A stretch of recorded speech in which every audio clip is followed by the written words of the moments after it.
Today we are looking at a case from the early 20th century, so sit back as we go to the USA. Elsie Sigal was born on the 16th of January 1889 into a wealthy and prominent New York family.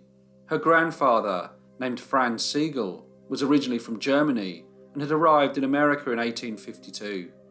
During the American Civil War, he had been very successful in recruiting German-speaking immigrants to the Union armies, for which he received much appreciation from President Abraham Lincoln. He rose to the rank of Major General. Franz Sigal died in 1902, and in 1907, a public statue of him was erected. It was estimated that 100,000 people came out to witness the unveiling of it. There is also a park in New York which bears his name. Elsie's father, Paul Sigal, was a very successful businessman and made sure that all his children had a good education. She was a very pleasant and good-mannered young lady and enjoyed growing up in a very large house in the Washington Heights district of New York. Elsie's mother Anne was like many society ladies in the late 19th and early 20th centuries and liked to engage in charitable work. She gave classes at St. Andrew's Church on Fifth Avenue, which were aimed at helping Chinese immigrants improve their English. Chinese people first came to America in numbers in the 1850s, during the time of the Taiping Rebellion. This was a civil war, mainly in southern China, waged against the ruling Manchu Qing dynasty. It was estimated that at least 20 million people died, many of them civilians, in what was one of the deadliest military conflicts in history. The economy of China also suffered during this period, so people started to leave the country. Many travelled to California to work in the gold mines, and when the gold rush ended, they found work in a variety of industries, including the construction of the Transcontinental Railroad between 1863 and 1869. However, when economic conditions changed and a long period of depression began in America in 1873, there was much hostility towards Chinese American workers. On the 6th of May 1882, Congress passed a law prohibiting all immigration from China.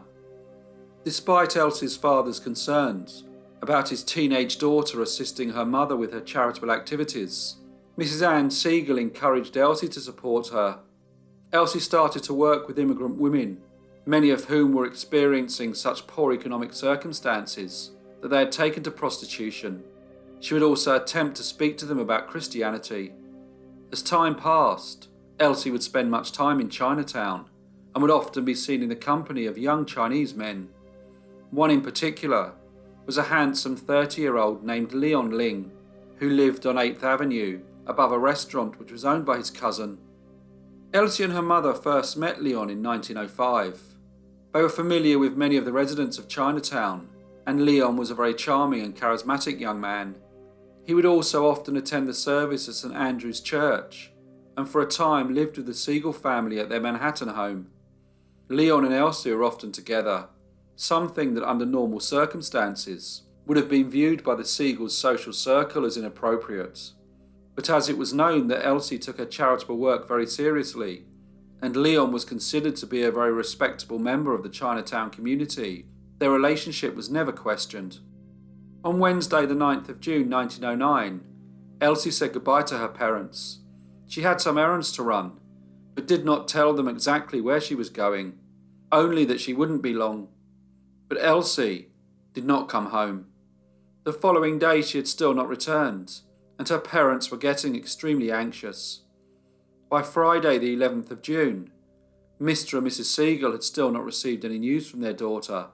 The following day, a telegram arrived, which read, "I'll be home by the end of the week. Don't worry, Elsie." Strangely, the telegram had been sent from Washington, D.C. Elsie, however, did not return. On the afternoon of Saturday the 19th of June 1909, a man named Sun Lung, who was the owner of a chop suey restaurant located at 782 8th Avenue, went to the police station at West 47th Street. He told the officer on duty that he was worried about his cousin, who he had not seen for at least 6 days. He said that his cousin was a popular member of the Chinese community named Leon Ling, and that he lived on the 4th floor apartment above the restaurant. He said that whenever he went to see if his cousin had returned, he found that the door was always locked and no one was there. A policeman named Officer Reardon was dispatched to 782 8th Avenue to investigate the disappearance. Sun Lung accompanied him up to the 4th floor apartment. He knocked on the door, but no one answered. Officer Reardon then forced his way in. It looked like the apartment had been vacated. All that was there was a bed and a large chest, which had been tightly bound with rope. It seemed as if it was ready for transportation to another destination. The officer removed the rope and opened the chest. There was a strange smell coming from it, but he was still very shocked when inside he found the body of a young lady. It looked very much like she had been strangled, as there was a cord tied around her neck. The body was almost naked. It was doubled up and wrapped in a sheet. It was also severely bloated. It was evident to Officer Reardon that the young lady must have been dead for over a week. He contacted the station and a full-scale investigation was launched. Captain Carey from the Homicide Bureau took control of the case. Another of Leon Ling's cousins told the officers that a young lady named Elsie Sigal was very friendly with Leon and that they were often seen out together. The police were also informed that the room had another occupant, a man named Chong Sing, who was also missing. The police searched the room and found around 100 letters from women proclaiming their love for him. More than 30 had been written by Elsie Sigal. They also discovered a bracelet bearing her initials. Captain Carey needed to identify the deceased, so sent detectives to the elegant home of Mr. and Mrs. Sigal. But strangely, Elsie's parents said that she was not actually missing. The detective asked when they had last heard from their daughter and suggested that Mr. Sigal accompany them to look at the body and the items of jewellery that were found, so they could at least rule out the possibility that the person discovered in the chest was Elsie. Eventually Mr. Sigal agreed, but was unable to make a positive identification. The police noted that he remained calm throughout and showed little emotion. The detectives then asked Mrs. Anne Sigal if she recognised the body. She was hesitant, but slowly came forward. She took one look and immediately broke down as she realised that it was indeed her beautiful daughter. Mrs. Sigal later confirmed that the jewellery found had also belonged to Elsie. On searching Elsie's bedroom, the police found letters from Chinese men, but not only from Leon. There were letters from another man named Chu Gain. These were carefully read, and it became apparent that Elsie was involved in a relationship with the two gentlemen, both of whom were aware of each other's association with her, and it seemed that Elsie was unable to choose between them.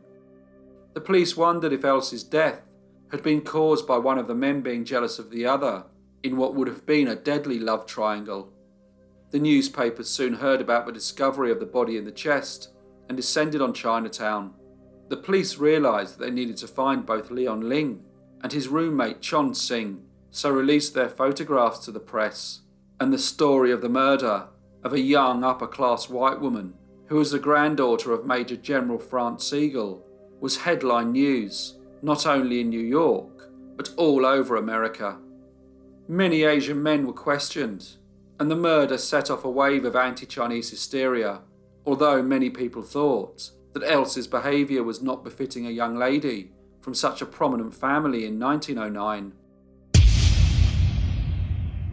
Captain Carey learned that on the 1st of June, the missing Leon Ling had arrived at the police station on West 152nd Street, asking for an officer to assist him. He said that he had previously lived in the Sigal residence and had loaned the mistress of the house, Miss Anne Sigal, the sum of $300. He said that there had been a misunderstanding regarding the loan and he wanted to retrieve his clothing and personal belongings from the property. An officer obliged, and Mr. Leon Ling was able to collect his things without any issue. A few days after the discovery of the body, Mr. Sigal made the following statement: "I know that Leon Ling and Chu Gain, who conducts the Port Arthur restaurant, were in love with my daughter, and Leon was insanely jealous. On the evening of June the 8th, there was a party at my house during my absence, and several Chinese were present. Leon came to the party drunk. He called Elsie to one side and told her that if she had anything to do with Chu Gain, he would kill them both. The police spoke to Chu Gain. He told them that Leon Ling had previously threatened to kill him because of his association with Miss Sigal. He added that on the 8th of June, Leon's roommate Chong Sing visited him at his workplace and said that Leon would leave New York if he could raise enough money. Chu Gain gave him $260, a large sum at the time, but he considered that it was worth it if it meant that neither himself or Elsie would ever be bothered by Leon Ling again. Chu Gain also said that Chong Sing seemed to be very anxious, as if he had other things on his mind, and was also in somewhat of a hurry. The police searched Chu Gain's room and found letters from Elsie, which suggested that the two of them were in a serious relationship. However, they were very similar to the letters that Elsie had written to Leon Ling. It was difficult to work out which of the two gentlemen Elsie preferred. The police released Chu Gain and carried on with their inquiries. They eventually had a breakthrough when on the 22nd of June, Leon Ling's roommate Chong Sing was located. He had just started a new job working as a cook. He was immediately arrested and taken to the police station to be interviewed. At first, he denied that he knew anything about the death of Elsie Sigal, but after many hours in police custody, without any legal assistance, he reluctantly started telling them what he knew, although he denied that he had anything to do with the murder. His statement changed on a number of occasions. It was as if, after hours of interrogation, he just wanted to tell the police what they wanted to hear. He said that on June the 8th, Leon had gone to visit Elsie at her house, but he had been drinking and she refused to see him.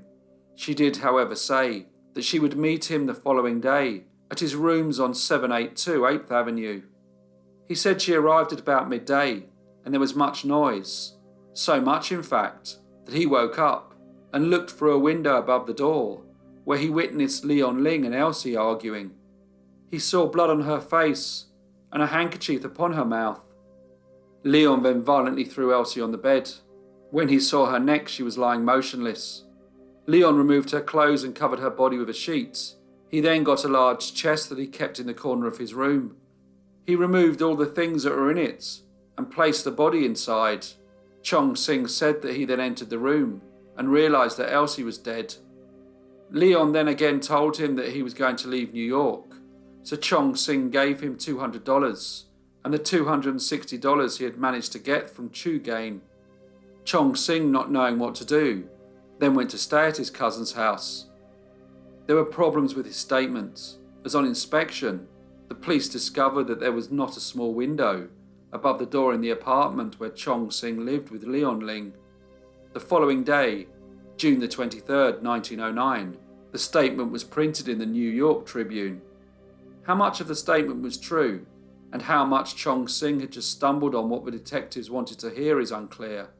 All of it was translated through an interpreter. Despite helping the police with their inquiries, he was held in custody with bail set at $10,000. The police investigation had also uncovered that a man fitting Leon Ling's description had tried to dispose of a large chest by getting it transported to the Constitution Express Company on 717 8th Avenue. The chest was then taken to a couple of other locations before arriving at a Chinese restaurant, where Leon had requested that it be left for an indefinite period, but this request was refused. In desperation, he arranged for it to be transported back to his room, where it stayed until it was discovered by the police on the 19th of June. The police also ascertained that a man who fitted the description of Leon Ling had sent a telegram from Washington, D.C. to Mr. Paul Sigal on the 11th of June. Newspapers filled their pages with articles about the whereabouts of Leon Ling, and a nationwide search for him begun. There are reports from all over America of Chinese men being arrested, many who did not even resemble the suspect. Despite the interest from the press and public, Leon Ling was not found, and news of the crime and the investigation were replaced with theories of what could have happened to him. Some reported that he had managed to leave America unnoticed and returned to China. Others said that he and Elsie had run off together, and that the body in the chest was not in fact Elsie. Some even suggested that they had left the country together and had been assisted by Elsie's parents, as they did not want their social status affected by their daughter's relationship with a Chinese American. It seemed that everyone had a theory on the whereabouts of Leon Ling. An inquest was held on the 24th of September 1909, and the coroner concluded that the said Elsie J. Sigal came to her death on the 9th day of June 1909 at 782 8th Avenue by asphyxiation inflicted at the time and place aforesaid at the hands of Leon Ling. There was not enough evidence to charge Chong Sing, and he was released. Leon Ling was never found and has never stood trial for the murder of Elsie Sigal. Hello everyone, and thank you so much for listening. As usual, I'd appreciate all your comments and feedback, and I hope to see you all again in the next brief case